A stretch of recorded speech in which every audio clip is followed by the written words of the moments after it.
Tone Deaf is the journey of a musical theater nerd, bringing musicals into the life of their musically challenged spouse. The reactions to the musicals are real and mostly unedited. This show is for ages 14 and up, because sometimes you just need to use a swear. Now sit back, relax, and have a laugh. You're listening to Tone Deaf.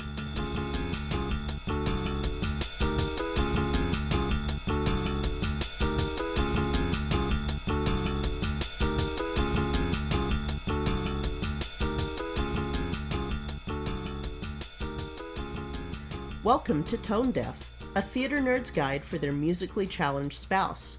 I'm Kay, a musical theater nerd. And I'm Warren. I'm musically challenged. So today we're going to do a show that I've seen too many times to count. It's a show by Frank Lesser, and we're going to actually be seeing him again on our journey. I Can See a Joke. Is that his real name, Frank Lesser? Yes. It's spelled Loesser, so I actually had to look up how to pronounce his name, because, yeah. So it's by him, and we're going to see him again when we do How to Succeed in Business Without Really Trying. Sounds like a book by Donald Trump. It's better than anything he would do. And then the book... So the script was written by Joe Swirling originally, and I see another look. Joe Swirly? Swirling. Swirling. I'm sure he had a very fun time growing up. Well, it was a different time, but the script actually had to get rewritten because they didn't like it, and so it was rewritten by Abe Burrows. I feel like I should know that name. You know, I think he's written more. Because my brain is tickling me going, Burrows. I've heard that somewhere. We've got a lot of Burrows in our life, though. Oh, that's probably, yeah. I mean, you are Warren, so... Ha! Rabbit joke. I'm supposed to be the funny one. You're the cute one. Aw. Thanks. So this show is actually extremely popular with community theater. Uh-oh. Well, no, it's actually a good thing. Oh. Because this show is kind of considered one of the best musical comedies. Fantastic. Yes, so I think you're going to get a kick out of it. Does it have any heathen Chinese? No. Okay, good. Yeah. Does it have casual racism and sexism? Sexism, yes. Well, I guess guys and dolls. It's right there in the title. You're calling women dolls. Well, actually, there's a whole thing with that, but I don't want to give too much away. Before I ask, what do you know of guys and dolls? Guys and dolls. We're just a bunch of crazy guys and dolls. That's one of the main songs, right? No. It's not? That's not the tune. I mean, there is Are those the lyrics, though? No, but... well, I don't want to give it away. Because I've seen that in a spoof, so I just assumed that it was accurate. No, the song that you're singing is Hooray for Hollywood. Hooray for Hollywood. Guys and dolls. That's what I'm familiar with. I think it was a Simpsons thing that actually did it. Yeah, You're telling me that Simpsons did a reference that wasn't accurate? Who was it that was singing the reference? I don't know. It might not have even been Simpsons. It was either Simpsons or Family Guy, I think. Okay. Question mark? Not yeah, sure. you'll hear the songs and probably go, oh, I've heard that one before, and I've heard that one before. As is the case with probably everything we're gonna do, for the most part. Yeah, which is fine, because then it puts like a context to your references. That I will struggle to remember forever. Because the other day, I think I barely started to grasp the difference between baritone and alto and tenor and soprano. Yes. And if you ask me what they are, I will fumble to describe them. So this... musically challenged doesn't even... Musically challenged is too generous, honestly. It's okay, though, because we each have our strengths. You are awesomely cute and really good at drawing, and I know useless facts about theater. I know useless facts about video games. And Pokemon. I- The original 151, though. That knowledge is forever ingrained in my brain. Mm-hmm. No amount of anything will remove that knowledge, most likely. All right. That's good. That's good knowledge to have. So, back to Guys and Dolls. We're just a bunch of crazy guys and dolls. This is going to be another adaptation, but this is kind of different. Was it a video game, then a book, then a movie, then a play? No, because video games were not a thing yet. It was a comic book, then a play, then a movie, then a play, then a comic book, then a game. No, so what this is based on short stories about the underbelly of New York. This sounds a lot like Cats, because that was based on a bunch of short stories. Well, that was based on a bunch of poems. Oh, poems. Poems. What is a poem but a very short story that rhymes? Touché. Sometimes. Sometimes. Shakespeare's sonnets might argue with you. Yeah, and Homer didn't really rhyme either. So... Well, then it was translated, but I'm not sure. So, these are based on short stories about New York in the 20s and 30s by Damon Runyon. Specifically, this one is going to be... Yes? Runyon sounds like a carnival food. Like if you were to take Skittles and cake an onion ring and then deep fry it. God! No, sorry, not Skittles. Runts. I got my fruity candies mixed up. Oh, gross! Right. Wait. Now that I've put it out into the universe, there's going to be some Wisconsin fair that is selling Runyons by the end of the week. And then they're going to pay us, right? No, they'll say that it's a Wisconsin tradition, and that if anything, we have to pay them for talking about Runyons. No. So the two main ones that it's based on are The Idol of Miss Sarah Brown and Blood Pressure. Okay. So this musical kind of centers around gamblers and dancers at like a lounge and a stand-in for the Salvation Army. So all the hallmarks of New York in the 1930s. If you say so. With it being based on Runyon's stories, and I actually, while doing research for this, kind of went on a little bit of a tangent. That would never happen. Oh, never. I now have quite the list of stories that I want to read, because he wrote a lot of stories that have really interesting characters, and some of the main characters of this show actually come from his short stories. We've got Nathan Detroit, Sky Masterson. We've got a side character named Harry the Horse. So when you've got all of those gangster names... Wait, so Harry the Horse isn't a real horse? No. That's gangster names. Like, Should it be Harry Horseface then, or something like that? Or No, it's the way that, they had... Is he Harry the Horse because, I made a gesture for those. Kay's laughing at that. Use your imaginations. Or don't. You probably shouldn't. Between that and the present that you got as the white elephant gift at work. Yeah. I've just about lost my voice from laughing this week. I'm amazed that I'm able to record.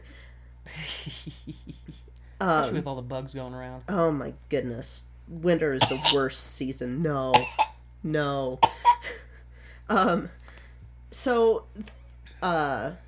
What was I talking about? Oh, Harry the Horse. That was where our tangent left off. So all of those, like, gangster names, like, Nicely, and Harry the Horse, and so on and so forth. Those kind of come from these stories. Oh, yes. My new gangster name is Runyon the Terrible. Runyon the Terrible? Or would it be Runyon the Tasty? Tasty Runyon. Now my brain is making me think about what a Runyon food would... Okay, my brain should not fixate on this. Please continue, Kay. Get me out of this hell. Okay, I will get you out of there. So a lot of the themes and terms typical of gangsters in New York, like your gangster comedies or even gangster dramas, are really, like, common in this. Like, you'll hear... He'll use the term, like, shiv for a knife. He'll use doll for women. He'll just terms like that you'd think of 1920s and 30s gangster. That's Damon Runyon. That's what he wrote about. And so that's kind of the feel that you're going to get from this show. Like I said, it's considered one of the best musical comedies. I agree. So is it a gangster musical comedy? Yes. Interesting. Does everybody talk like this? See? See, doll? We're going to take Runyon, we're going to take Harry the horse, we're going to go down to the corner store, we're going to get us a pack of ciggies, and then we're going to hang out in front of the street corner talking about our next big deal. No, not deal. Next big... crap. Well, so Heist. this one centers more around gamblers than gangsters, but you'll still get some of that gangster feel. Yeah, see? And in fact, you've got illegal gambling in this one. Because what's so nice about this show is that it's funny, but it's not vulgar. But it's also not squeaky clean. It's like right in that perfect balance between the two. So has it got a lot of innuendos? It's got innuendos, yes. Innuendo. And it's got heart. It's got a lot of heart. And that's going to be kind of the theme going into the next show that we're going to do that I'll talk about once we get to it. But, you know, I just kind of want to do some feel-good ones before we try to go into the more serious shows that exist. Yes, please. Yeah. We'll do some feel-goods, then we'll do a serious, then we'll do some feel-goods, then we'll do a serious. All culminating in eventually us seeing Spider-Man. The Yes. Spider-Man musical. Yes, we will eventually see the Spider-Man musical. Good. Unfortunately, Miles Morales is not in it. As long as it's Spider-Man. Okay. I'm okay. It can be Black Spider-Man, it can be White Spider-Man, it can be Puerto Rican Spider-Man, it can be Man Spider-Man. It can be whatever Spider-Man. I just want a Spider-Man. Okay. So, also, the soundtrack is really catchy, and I'm saying that right now to apologize to you in advance. Guys and dolls. We're just a bunch of crazy guys and dolls. See, I haven't even heard it, and I got it stuck in my head. Oh my god. So, there is a 1955 film adaptation starring Marlon Brando and Frank Sinatra. I do know who both those people are. We will not be watching this one. Aw. This is because I could not find it to save my life, like streaming. And the other versions would have to wait for it to get shipped. And it's kind of a failure on my part there, because I thought that maybe my Amazon streaming service would have that available, because that's a popular show, but no. Way to go, Amazon. Way to drop the ball. Instead, though, we're going to be watching a community theater version, and I looked around. When I was looking, I was kind of listening as if I'd never seen it, so that I knew if it would lead to any issues for both of us with auditory processing stuff. You listened as if you've never seen it. Yeah. So I just sort of was like, okay, can I understand what they're saying? And for the most part, they're pretty clear. Also, I looked at, film quality, because for me, I have to be able to see mouths move. Because I have issues with hearing too, and so. Well, I hear you. Well, especially like if the sync is off, that will drive me insane. Yeah, so I looked for that, and the one that we got is the Helen Hayes Youth Theaters version. They did a really good job. Cool. I really like it. So I hope you like it too. In the next couple of shows that we're going to be doing, I am going to do community theater versions from YouTube or wherever, because that's kind of that's going to be the best that we can do for a lot of these shows, because a lot of them don't have film adaptations. Unfortunately, this means that we will be going into the Wild West of no captions. Or auto-generated captions, which... I would rather have no captions. All right, good. I'd rather have no captions than mystery captions. Yes, because I tested out the auto-generated captions on this and was like, oh, that's not right. Yeah, it's like when you watch an anime that has the Japanese translated subtitles, but they have English dubbing, and so the stuff does not match up. That drives me nuts. That drives me Yeah. insane. Yeah. So, okay. At that point, I would rather watch the sub. I'd rather just, either just watch the sub or just not have subtitles, I guess. But, so we're going to watch the community theater version. Yes. So this is a youth theater, so that kind of gives you an idea of how accessible this show is. Because it's not, like I said, it's not vulgar, but it's still funny. Hey, if I saw a high school production of Carousel, which has spousal and child abuse in it, then I think a little bit of gambling is less harmful. Yeah, and they do a great job. I really enjoyed it. There is a character that might set you off with their voice, but they're supposed to sound that way. Do they talk like this? No, remember the now I've forgotten her, Lena Lamont from Singing in the Rain. Yeah, there's a Lena Lamont voiced character, but she's not Lena Lamont in attitude. She's actually one of my favorite characters in this show. So, okay, she's gonna have a high squeaky voice like that? Yeah, kind of, yeah.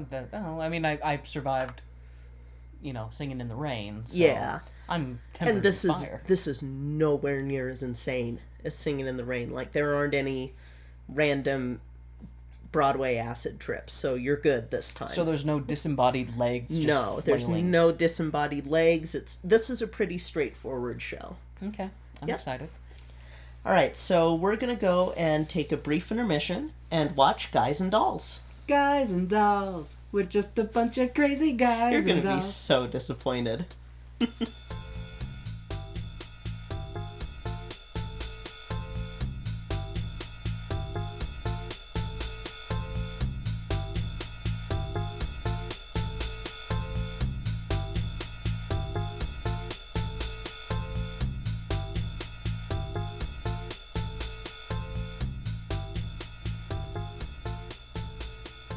All right, Warren. It's time for the best part of every intermission. Getting snacks that we can't bring back into the theater? Even better. Now that the lights are back up, we can look into the playbill. Here are the people who donated $5 or more to make this show possible. And the prestigious spot of our very first Tone Deaf Patreon sponsor is Jasmine Wu. Thank you so much for your contribution to our show. We deeply appreciate it. Your contribution is what makes Tone Deaf possible. Thank you so much. And now, the lights are going down and the music is starting back up, so let's hop into the second act of the show.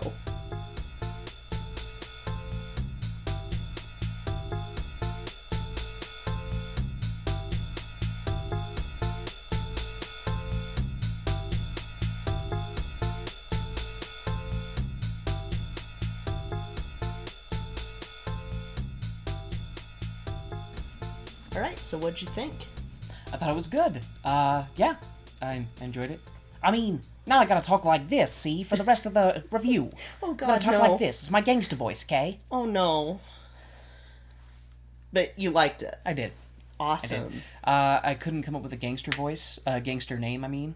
I was racking my brain, but I couldn't. Everything seemed to be inappropriate that I was coming up with, so I just decided I'll just be Warren Rabbit Face. Warren Rabbit Face. Yeah, there we go.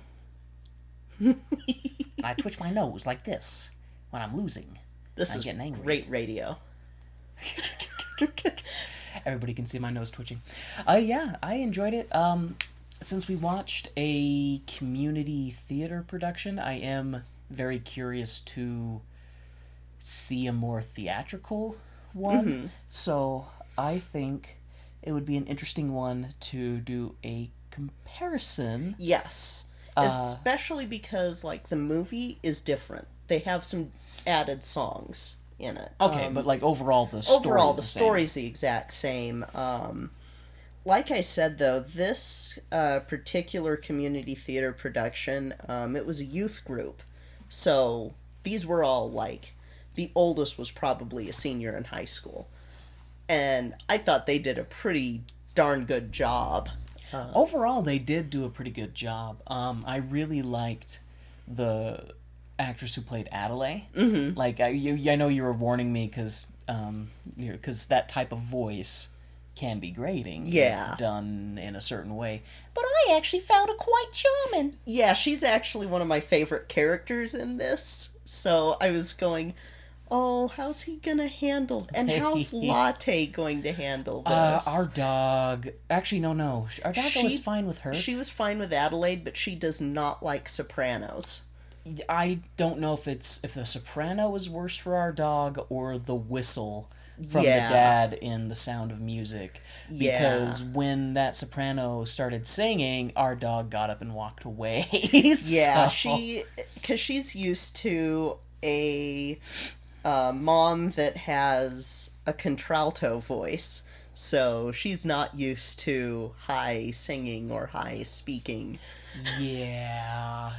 The high squeaky definitely seems to bother her. Yeah. Which it's kind of funny when the dog gets up and leaves the room, just like, okay, I'm gonna go lick my butt in the other room. Like, yeah, she's a silly goober. But yeah, so a fun fact about this. So you realized that you did recognize at least one of the songs. The guy who wrote this, Frank Lesser, he actually wrote another song that caused a bit of controversy this year. This year? Yes, around Christmas time.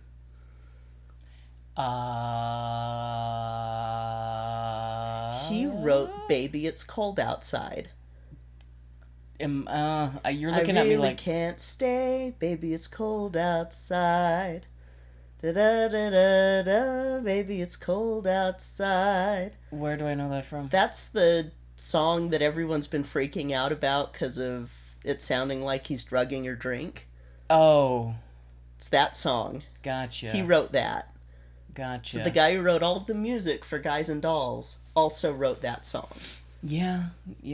The only song that I actually did recognize from Guys and Dolls was the Lady Luck one. Yeah, Luck be a lady tonight. And then that's like all I can remember. But yeah, I like that. I don't know. I liked it all, and it was good. I enjoyed it. I enjoyed it a lot, and Good. And I kind of wouldn't mind watching it again. Awesome.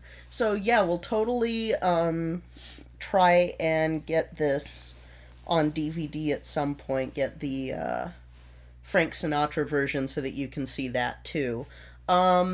So, do you want to give a little bit of a recap of what you remember? So, you're going to have to help me out with characters because That's fine. I can't remember names very well. There's some crazy names in this one. I know what the overall premise is. Nathan is this scallywag gambler who's always trying to set up a illegal underground game, and the cops are on his tail, so he's having a hard time finding a place to host the game every night, so they have to keep moving around. And the place that he wants to host it, the guy wants $1,000 to host it, but he doesn't have $1,000 to get him. And I don't know if it's a friend or just a acquaintance is in town. Sky Masterson, thank you. Sky Masterson is in town, so he thinks, oh, Sky likes strange bets, outlandish bets, so he tries to bet him that he can't get this particular girl. She was with the Mission. I can't remember her name. Sarah Brent. Oh, goodness. Why did I suddenly forget the name? Anyway. I've got it written down. Mission Girl. He tries to get Mission Girl to go with him to Havana, and Nathan bets him that if he can't get her to go with him to Havana, and he bets that he can, and he does ultimately, but it bounces around a bunch because Adelaide really wants Nathan to marry her because they've been engaged for 14 years. I thought us being engaged for 6 years was long, especially living in Utah. Yeah. But 14 years, that's impressive. So. Well, and you weren't, like, gambling or anything the whole time. I mean, you weren't running an illegal underground craps game in Utah. To be fair, we probably would have been able to get married sooner. Because that's true. Yeah, we didn't get married because of money. You have that rabbit luck. If we had been... I don't know. Every time we go to Vegas, I come back with moths in my wallet. So true. Just flying out of my wallet. That sounded really bad, I'm sure. But, and I know the mission is in danger of getting closed down because it's not successful. They can't save any souls. and Sky ends up betting Mission Girl that he can, well, not betting, but promising her that he can get 12 evil souls in there to be saved. Yep. And I don't remember how he ends up tricking her to go with him, because it just seems like all of a sudden she's gone and they're down there in Havana. So it was when he kind of stands up for her when the general of the Save a Soul mission is like... It was when she's like saying, oh, we're going to close this place down, it's not successful, and he's like, oh no, they're doing great. I'll do this, and then... Okay, because I don't remember her being like, sure, I'll go with you. It just seemed like they were all of a sudden down there and she was getting drunk on dulce de leche? Yes. Is it dulce de leche or dulce de leche? I've always heard it as dulce, but they were saying dulce, so yeah. I don't know. Just something with milk. Yes. And I liked her comment about, this would be a great way to get kids to drink milk. That is one of my favorite lines in the whole show. And as they're talking about that, I was like, I would love to try one of those. But it would be watered down here. It would just be milk. It would just be milk. Now I want a horchata. That sounds good right now. Yeah. But, and then, of course, she gets plastered and is, like, letting loose and just feeling open and free. And I liked her song. I can't really remember it. Like, I'm so bad with musicals because since they're always doing different songs. How do I feel? Little me with my quiet upbringing. And it was like, if I was a gate, I'd be swinging. Like, all the different metaphors in it. If they were this, then they'd be doing that. I did like that song. Wouldn't mind listening to that song again. It's a very good letting loose song, I guess. Opening up song. I'm just trying to think of... It's also a really fun audition song. Oh, I can see that. I can see that. And then Sky kind of admits that she's only with him because he had a bet, which pisses her off. Yeah. Especially after what he, or what happens when they get back from Havana. Yeah. I actually thought that was really clever on part of Nathan, that when they're gone, and Sky makes a comment to the missionaries that they should be out at night to talk to the sinners, because sinners are out at night doing sinful things. And I thought it was clever on Nathan's part that he's like, hey, the mission is empty. Let's go gamble there. Yep. I thought that was really clever. What's the name of the gangster who's a complete jerk? Something Chicago? Big Julie. Oh, Big Julie. He's from Chicago. Okay, that's fine. I could have sworn Chicago was in his name, or was it Big Julie from Chicago? I think it was Big Julie from Chicago. I'm gonna call him... There are a lot of names in this. There are a lot of names in this. But, like, weird names, like... Big Julie from Chicago, see? He's not a nice guy. He likes to gamble big, and he'll pull a gun on you if you don't agree with him. Which he does a couple times. I thought that with that whole scene in the sewer with him having dice that had the spots removed for luck, but he remembers where the spots are. Just like, that. It reminds me a bit of The Road to El Dorado when he's gambling with loaded dice. You gave me loaded dice?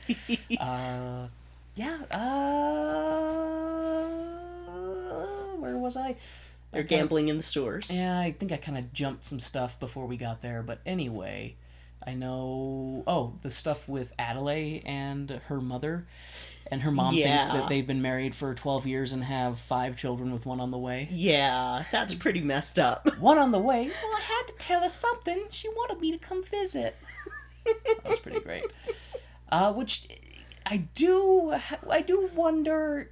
I want to almost see, like, a post-credits scene in that universe, because eventually Nathan's going to have to meet his in-laws. He just is going to have to. Are they just going to have this running lie forever that the kids are in boarding school? Like, or are they going to all die in a horrible plane crash? And this takes place pretty close to, like, the events of Annie, I think.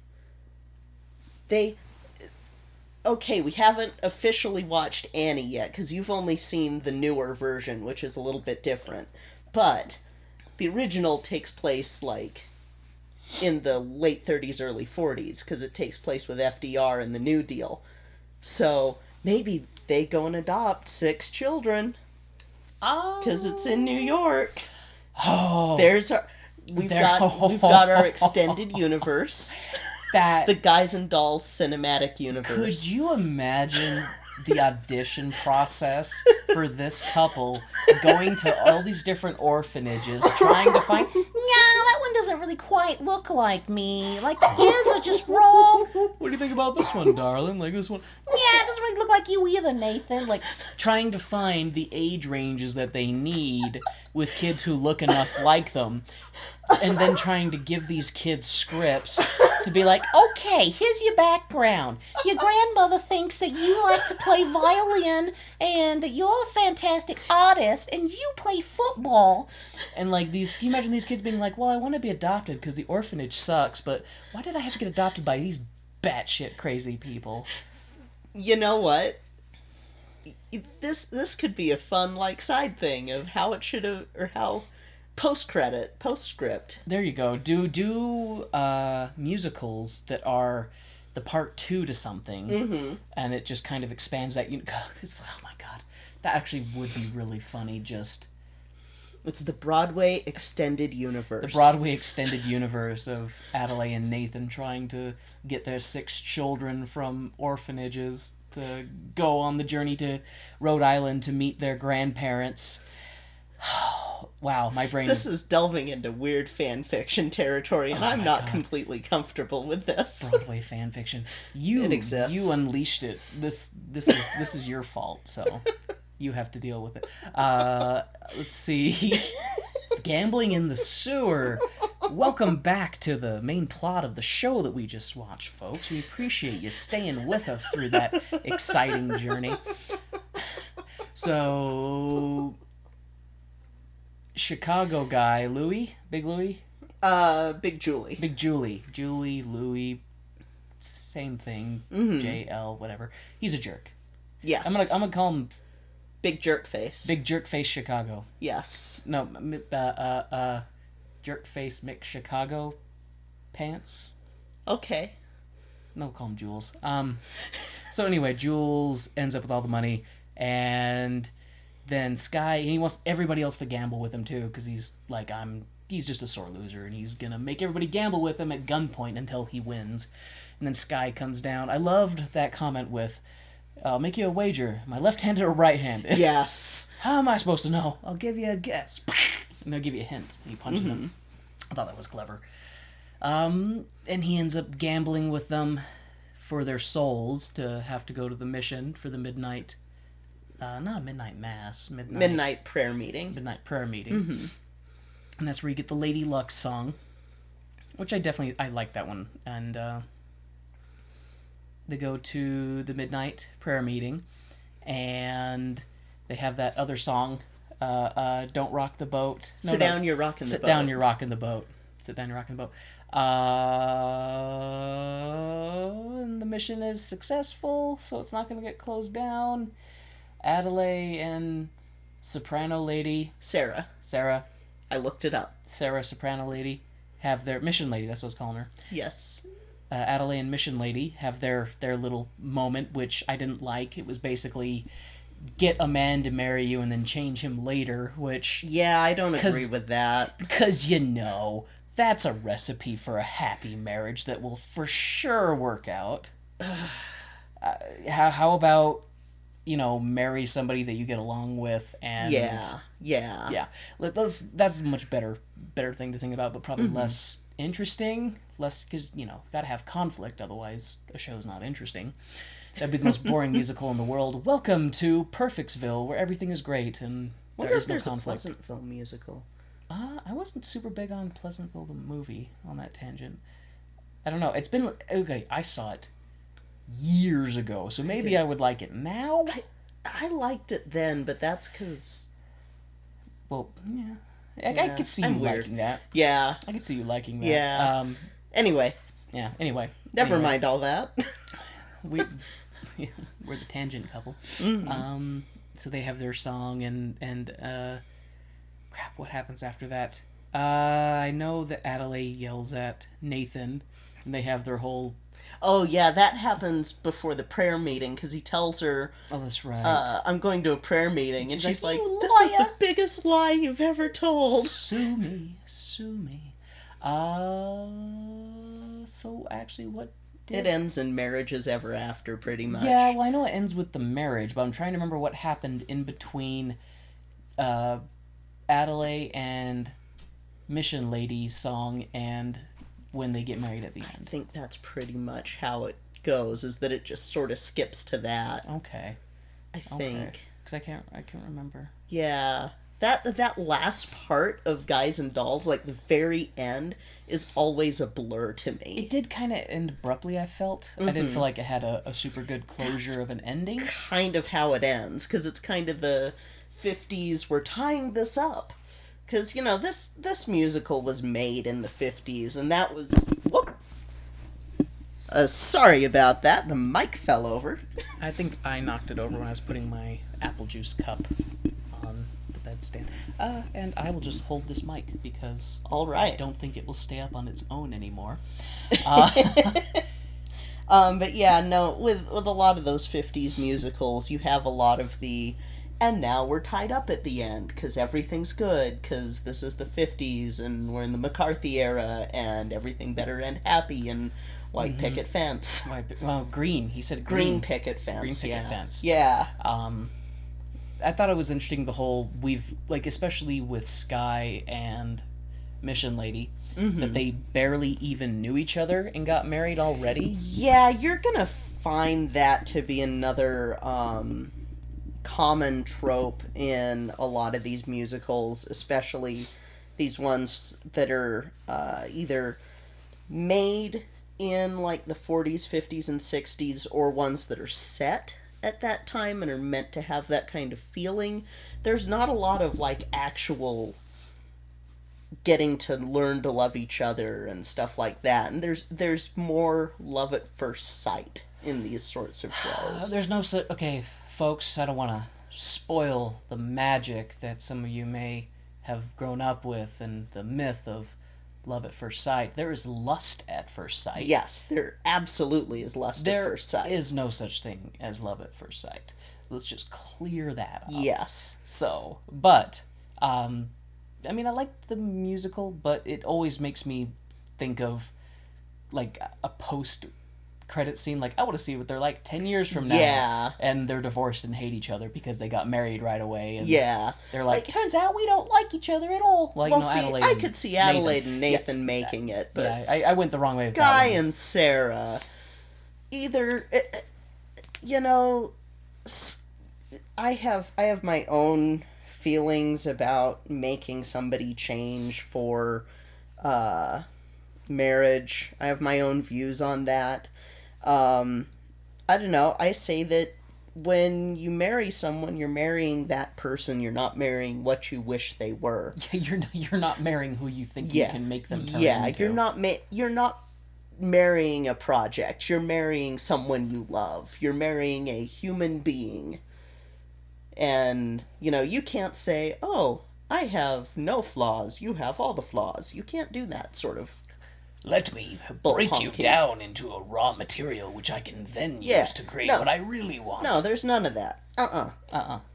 You marry the person you love because you love them, not because you want to turn them into a project or whatever. Anyway, that's supposed to be me reviewing a musical, instead comes into our marriage advice, I guess, to other people. So Uh-oh. I apologize for that tangent, everyone. We are not a marriage advice podcast. But yeah, Guys and Dolls. I am disappointed that I didn't hear my favorite song. Guys and Dolls. We're just a bunch of crazy guys and dolls. I need to find whatever reference this is, because I swear I remember hearing it too. I think it's Simpsons. And I'm betting it's Homer, and if that's the case, 90% of what Homer sings might not be accurate. I don't know. It might be. Yeah, If probably. it's Homer or Peter Griffin, then they're on purpose not singing it right. Yeah, probably. And they're lying to you. Probably. I know the entire time we were watching it, every time a song would come up, I'd be like, when are they going to get to Guys and Dolls? And you're just like, ugh. And then when we got to Guys and Dolls, this is it, honey. No. I could tell that joke was getting old fast with you, but I was like, I'm gonna ride this joke out. Yeah, I wanna see other productions of this, to be sure. Mm-hmm. I don't know how I feel about doing other community theater ones unless there is absolutely no way. That's unfortunately going to be the case, is that a lot of these there aren't movie versions of, or the Okay. movie versions are out of print. Dang it. Yeah, because I've been looking for some of them, or the movie version is worse than anything you would ever see. Okay, I just need to remember that you are smart and do your research, and I just need to trust the product that you present as the best one that you were able to locate. Yes. And no discredit to these fine young actors and actresses. They did a great job. Yeah. They especially did a great job. Oh, yeah. But I definitely was not hearing everything as well as I could have. Yeah, yeah, that's the only issue. We both have issues with auditory stuff.